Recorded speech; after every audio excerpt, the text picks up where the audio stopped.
एक जंगल में एक लोमड़ी रहती थी। वह जब भी शिकार पर जाती थी, उसके पीछे चीते पड़ जाते थे और उसे शिकार छोड़कर भागना पड़ता था। कई बार तो उसे अपनी जान बचानी भी मुश्किल हो जाती थी।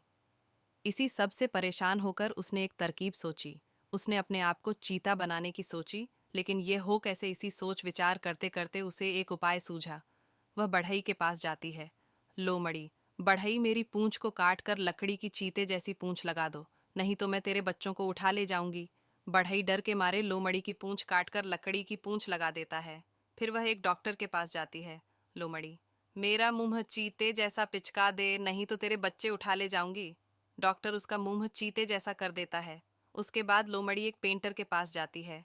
लोमड़ी, मेरे शरीर पर चीते जैसा रंग कर दे, नहीं तो मैं तेरे बच्चों को उठा ले जाऊंगी। पेंटर उसके शरीर पर चीते जैसे रंगीन चित्रकारी बना देता है। अगले दिन वह चीतों के बीच में पहुंच जाती है। सभी चीते हैरान रह जाते हैं कि यह नया चीता तो बहुत ताकतवर है। अब वह चीतों के संग शिकार करती और मज़े से चीतों के साथ बैठकर खाती थी।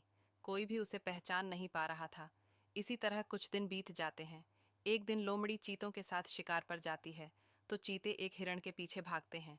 लोमड़ी भी उनकी नकल करके भागने लगती है, लेकिन वह चीतों जितनी नहीं भाग पाती। इससे चीतों को कुछ शक हो जाता है। वे शाम को उससे पूछते हैं, चीता, अरे तू आज भागा क्यों नहीं? तेरे कारण शिकार हाथ से निकल गया। लोमड़ी, आज मेरी तबीयत ठीक नहीं थी, कल देखना मैं अकेले ही शिकार कर लाऊंगा। अगले दिन जब सब शिकार पर जाते हैं तभी बारिश हो जाती है। लोमड़ी का सारा रंग बह जाता है। यह देखकर चीते समझ जाते हैं। वह उसके पीछे पड़ जाते हैं। इसी भाग दौड़ में उसकी लकड़ी की पूंछ भी गिर जाती है। लोमड़ी किसी तरह जान बचाकर लोमड़ियों के झुंड में पहुंच जाती है। वहां जाकर कोई उसे नहीं पहचानता। लोमड़ी, मैं लोमड़ी हूँ, मैं तो बचपन से तुम्हारे साथ रहती थी। लोमड़ी, अरे ये पता नहीं कौन है ना, तो इसके हमारे जैसी पूंछ है ना। इसका मुंह लोमड़ी जैसा है। इसे मार मार कर भगा दो, नहीं तो ये हमारे बच्चों को खा जाएगी। इसका मुंह चीते जैसा है। ये सुनकर सारी लोमड़ी उसे मारने दौड़ पड़ती है। लोमड़ी किसी तरह जान बचाकर दूर जंगल में पहुंच जाती है। अब वह न तो अपने झुंड की रही, न चीतों के झुंड की।